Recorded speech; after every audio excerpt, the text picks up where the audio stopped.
balcony real quick just to see. Yeah. Looks like all of, We're in the roll call? They may come to us.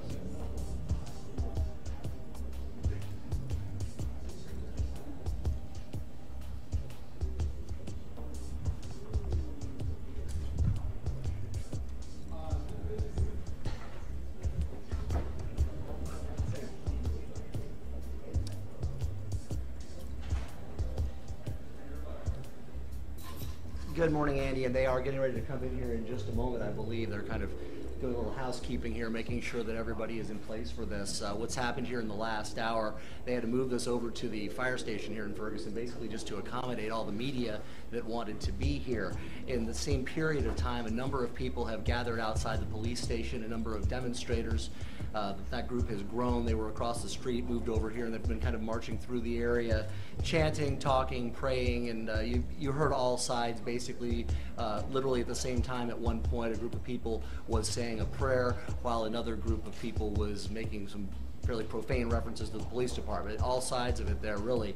But a lot of upset people here in Ferguson, and a lot of people looking for answers right now, answers from the police as to what happened, as to what their side of the story is, because the fact of the matter is we have heard a lot over the last 20 hours or so about what happened yesterday afternoon here in Ferguson, but the one group we have gotten almost no detail from has been the police. Why did that officer feel the need to pull his weapon and fire?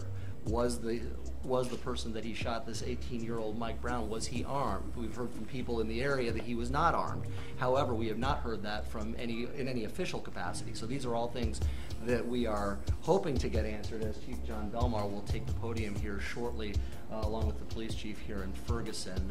They were in the doorway here, just to kind of give you a peek behind the scenes. They were over here a moment ago. It looked like they were going to be coming right through, and then they've gone back into a room here in the fire station behind here where they've been talking for the last few minutes. So we are just kind of waiting at this point for things to get underway here, and when that does happen, we'll get right back to you. For a moment, let me toss it back to you in the studio, Andy.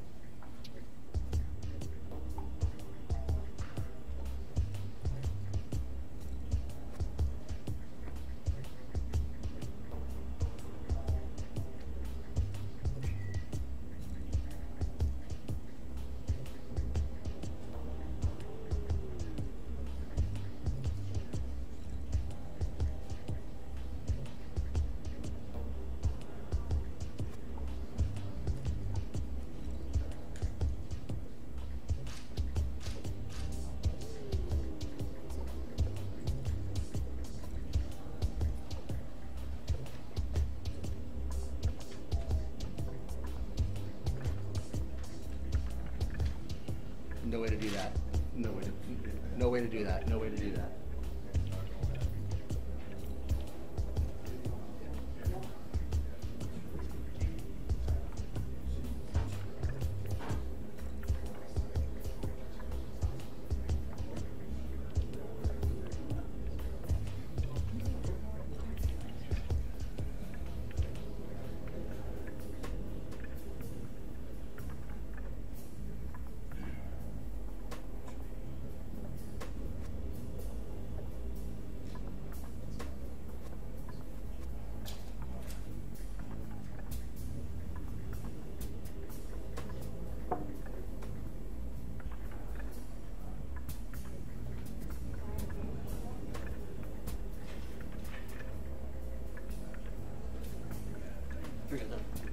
Hey guys, I'm not going to do a whole lot of questions after this.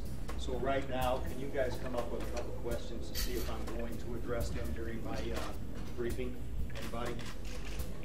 Chief, I think we're getting ready to. I know. I got it. I got it. I get it. I don't want to mess your time frame up. So weapon. What else?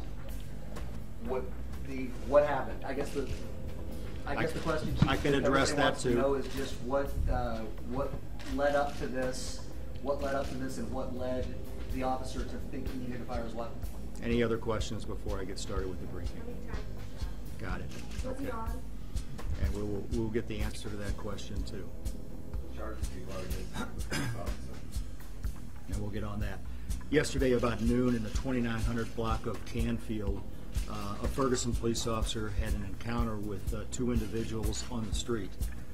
In fact, one of those individuals at the time came as the officer was exiting his police car, allegedly pushed the police officer back into the car, where he physically assaulted the police officer. It is our understanding at this point in the investigation that within the police car there was a struggle over the officer's weapon. There was at least one shot fired within the car.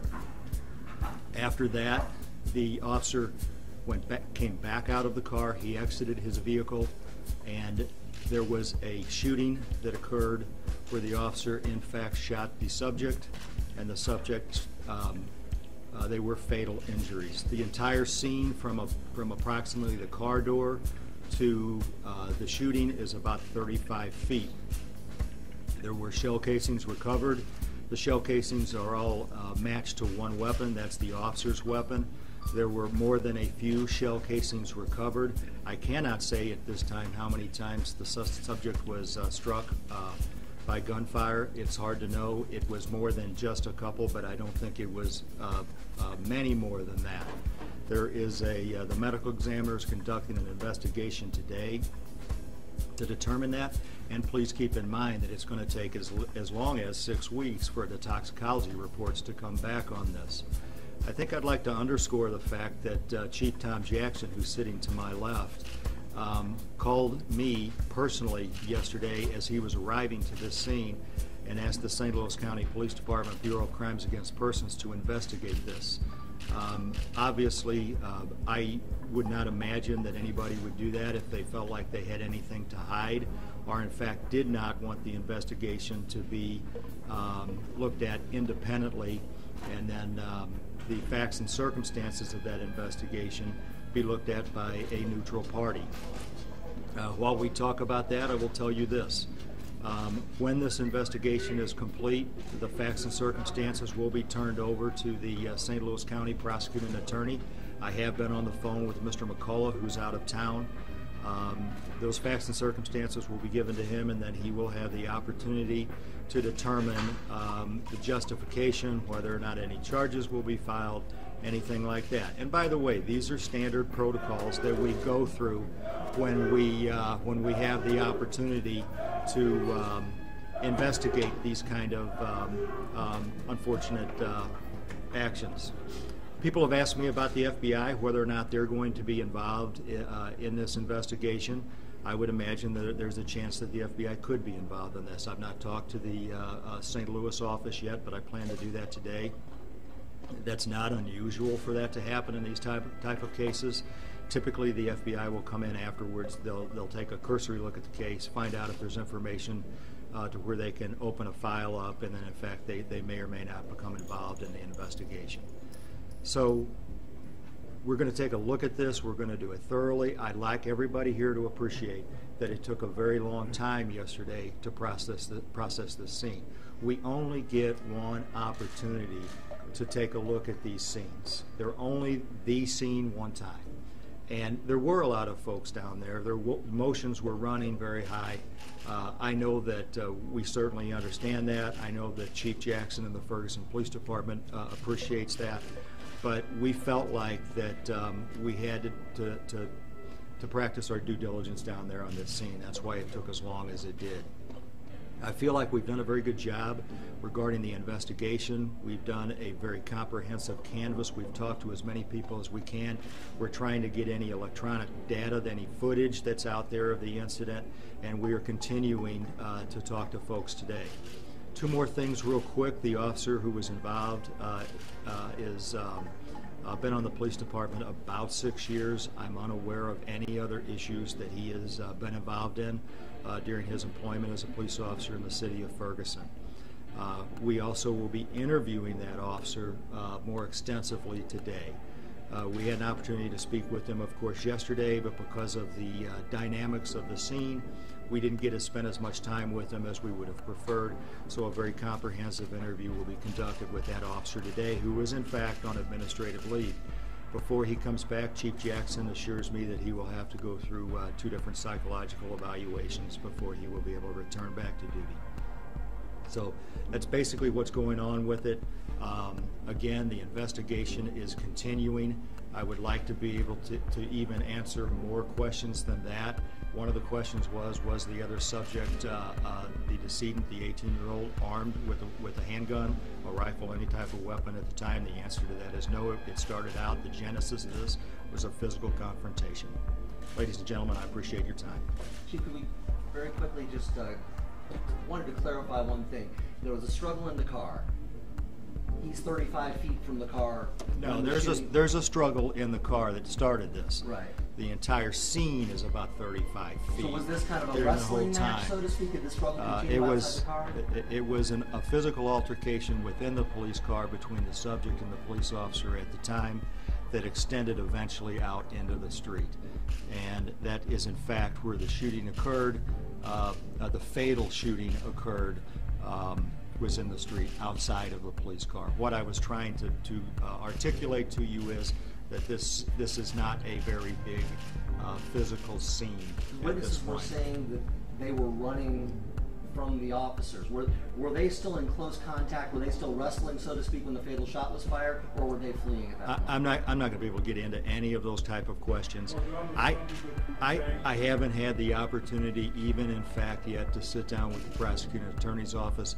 I don't want to do anything that would ever prejudice this case on either side of it. Again, I appreciate your time. Thank Is he you. on paid administrative leave? Is he being paid right now, the officer? Yes, he is. He is being paid. Thanks, guys. I appreciate your time.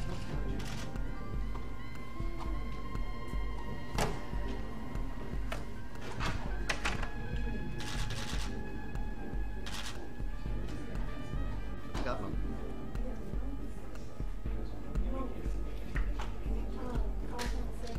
My mic here? My mic good? Oh, sorry.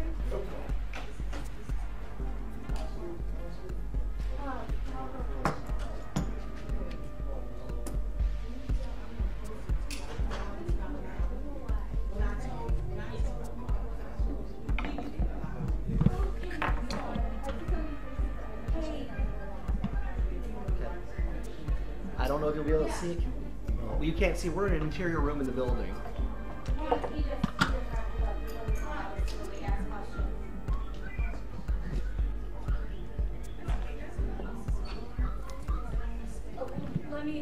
I'll come out there in just a second.